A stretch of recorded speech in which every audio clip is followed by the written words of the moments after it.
Kings, fresh back from a road trip. I think they're home for 5 minutes and then they leave again. Kayte Christensen. Good morning, Kayte. It is. It's morning time. How are you guys? Good. Great. Did you get caught by the spring forward, fall back, or you been up for a while?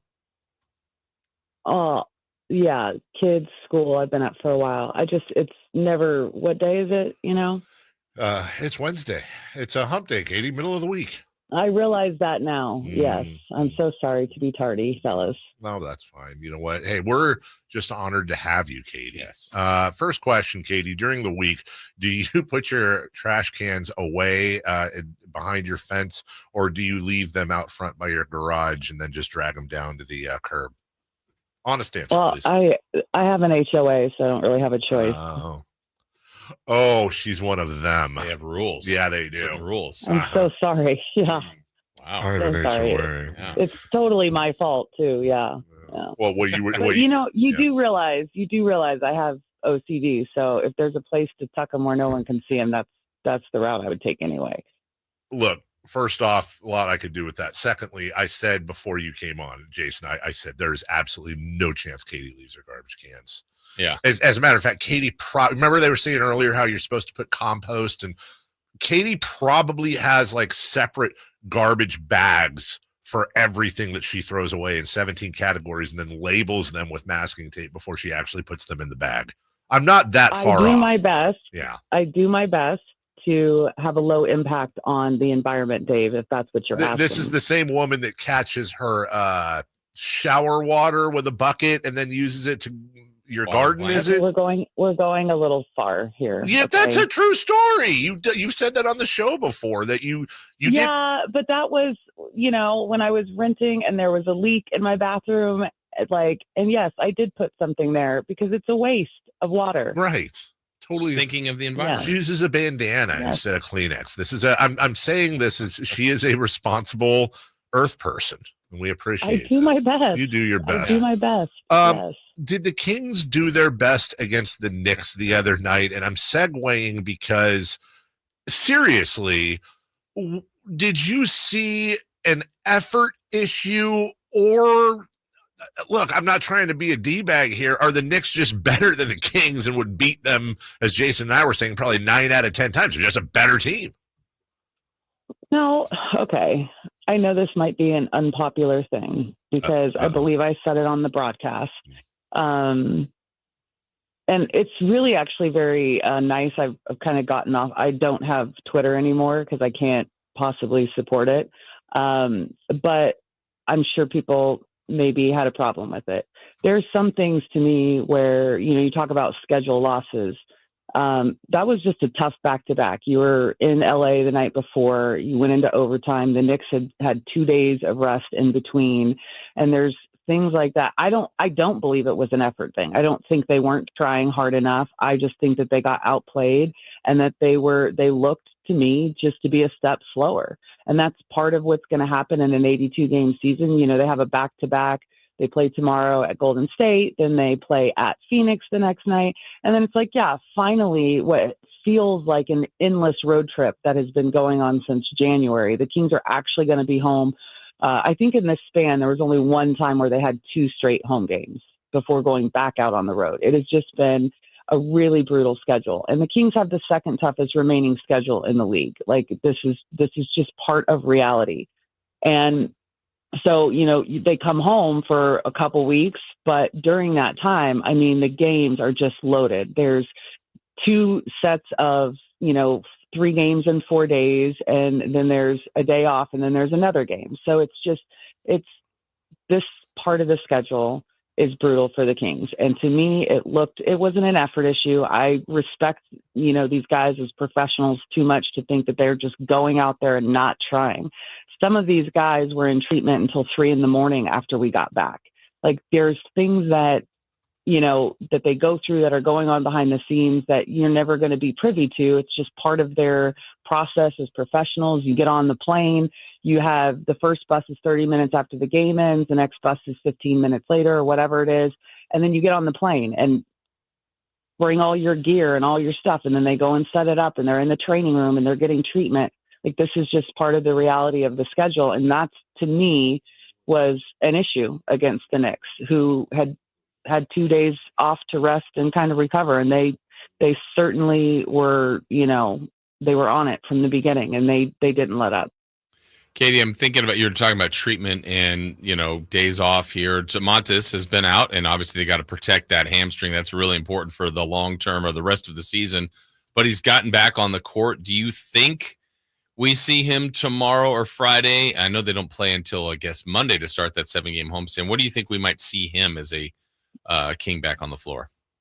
It's a good question, Jason. I don't really know. I mean, you're right about protecting it. Hamstring is not something, considering especially this point in the season, really at any point in the season, because those can become issues that keep you out a long time if you're not careful with it.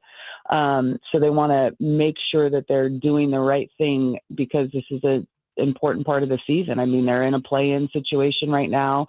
I don't see that changing. Maybe they go, I think statistically there's still a chance of getting into the 6th spot, but with the schedule and the strength of schedule and what lies ahead, like it's, I see the play-in for sure. But you want to make sure that you have him available. And in terms of medical updates, I haven't checked my email this morning. I have no information. So I can't even answer it. I don't know if we'll see him over the next couple of days or not, but the point is, they're going to do what's right and what's safest for him and what's safest going forward. I'm not immune, and I don't necessarily disagree with you that, rest and schedule, a plus Monk, plus Sabonis, all factored in. Kayte, I just felt like, and look, I mean, the Knicks are on a West Coast trip, and they've been traveling, and they didn't have Jalen Brunson. I mean, everyone's, and they'd lost 3 straight. Sure, right? So. Yeah, everyone's got a story, and it doesn't mean what you're saying isn't valid. Of course, I'm just saying everyone's got issues. This is maybe the first time under Doug. We were going over like, is this the worst loss under Doug? The way it looked. They just look like they didn't belong on the same floor. I'm talking about like matchups. I'm talking about like, Valanciunas is going out to try to guard Cat. Now all of a sudden you have no interior defense, and then they put somebody else on Cat and he just uses them, and you couldn't stop. Apparently Deuce McAllister is the second coming of Michael Jordan. And it just, I felt McBride was, Deuce McAllister, the former Saints running back. Yeah. Thank you. Oh my goodness.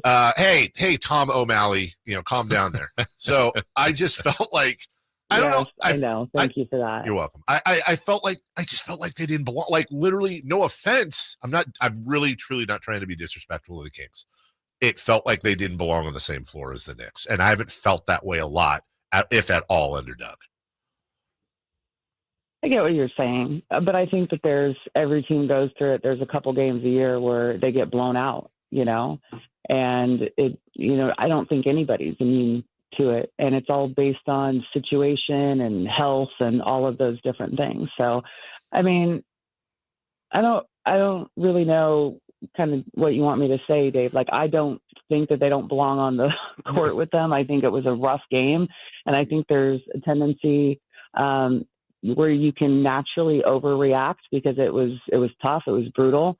But if they went out and played them again after 2 days rest, I don't think you'd see the same type of situation. So I don't think that it's like an indictment on the roster or the team. No, it was more of a compliment to the Knicks for me, to be honest with you. Yeah, but no, I hear you. How about tomorrow night then? Obviously, we're back to the importance of another game against a Western team that you're trying to catch that did beat the Kings significantly before, but, the Kings got them big time in San Francisco once and beat them another time. So kind of each team's a little bit different. What are your expectations, and what would you like to see from the Kings that's different than a couple weeks ago when the Warriors came in here and kind of worked them? Well, this is a completely different Warriors team, obviously, with Jimmy Butler. And so not to mention the fact that they've been playing incredibly well. And, I think that a couple days off did them a lot of good. Will hopefully do them a lot of good, going into tomorrow.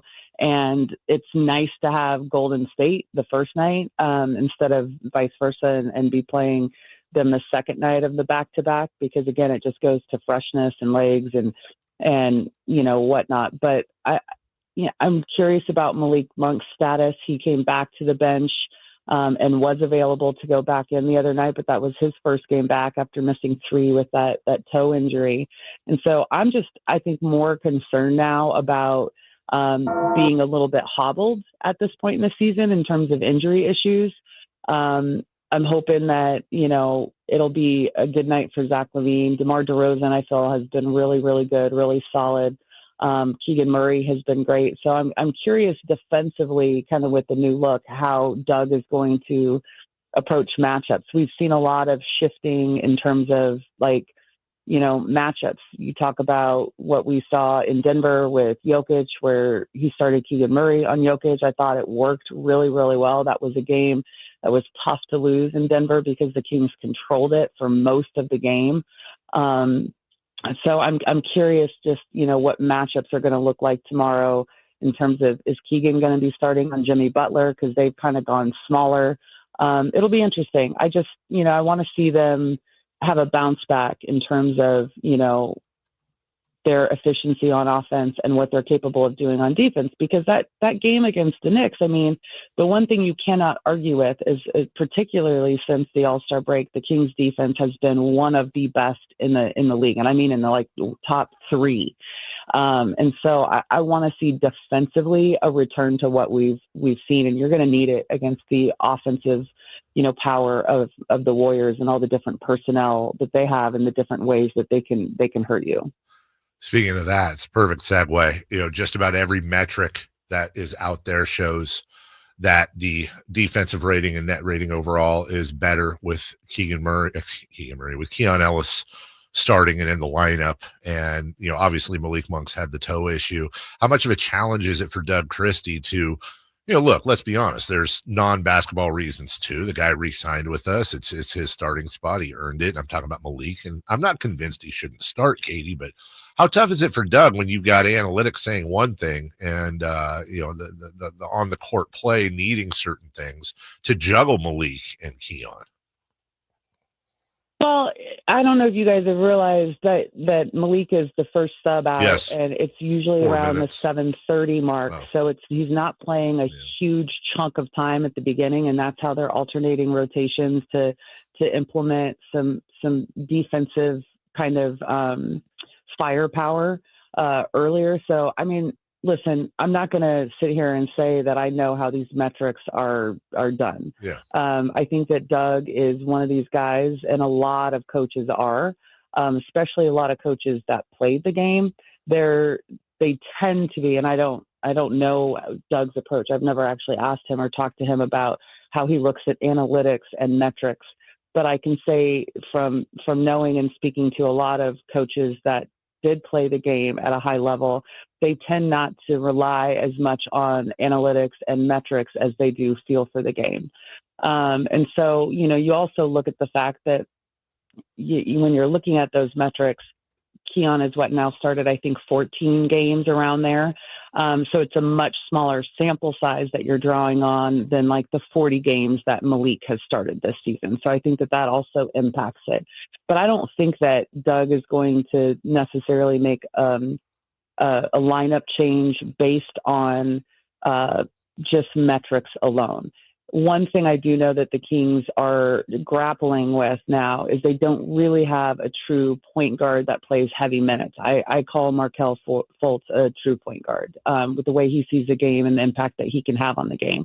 But he also hadn't played for most of this season before signing with the Kings. And so he's a little bit behind the 8 ball in terms of conditioning and that type of thing, but also familiarity with this team, personnel, and kind of the philosophy, right? It's difficult to join a team this late in the season and be able to step in and have a major impact like that. So when you look at Malik versus Keon, I think that neither one of them are true point guards. That's not kind of, what anyone would refer to them as. They're players. They're skilled players. They can handle the ball. They can initiate offense, but it's not either one of their true positions. So I think that is more the concern for Doug. And I think that's kind of where Malik wins out in that area is his playmaking ability versus that of Keon. Kayte, just to follow up in that point guard spot, do you think, and kind of what you're saying about Fultz, Over the last couple games, it seems like Carter's first up, or at least higher up in the rotation. You think that's something we see going forward, or just kind of a tweak here the last couple games? That's a really good question because, he spent some time in the G League and that's great for him. It's great to have that tool in the sense of being able to go down and get some legit minutes and just kind of be able to work some stuff out in actual game, action.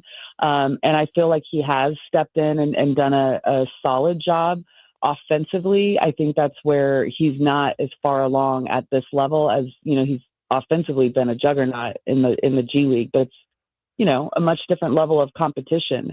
And it's about him getting the comfort and the confidence to be able to contribute on that end as well. So, at times Doug has used him for a little bit of spark on that end, but more so just trying to rely on him for defense and have him pick guys up full court. So I think that usage in general with a lot of those guys on the periphery is really based on situation, like injuries.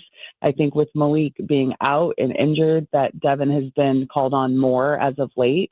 So I think that is going to impact, his usage going forward and matchups and game situation. If someone's performing well, I don't know if he's going to get the call the same. But, you had Jake LaRavia out in the last game, so he's, calling on other perimeter defenders. So, I mean, it's hard to tell. And I think that, to be honest, Doug is probably very much trying to figure it out on the fly, which is what, at this point in the season, a lot of coaches have to do is rely on situation and gut and what's going on in the game. And so we'll see what exactly Devin's role is going to look like here as the season closes. All right. That's Kayte Christensen. We will talk to her this time next week. Kayte, I said it earlier, I will be making my own mayonnaise for the first time this weekend. Any advice? I know that you're perfectly capable of it. I have never done it, but I know how to do it. Mm-hmm. So I'm kind of excited. It's fairly simple. Yeah. It's fairly simple. I think you're going to be great. The one thing I don't know and kind of why I've never made it is how long does it last? Yeah, it's got a lower it's like 1 to 2 weeks. It's not the same. Yeah. Yeah, and I don't use mayonnaise that much. That's kind of the reason why I've never made it. So good luck with that, Dave. I'll let you know. Yeah. All right. Appreciate it. Have a great day. All right. Bye.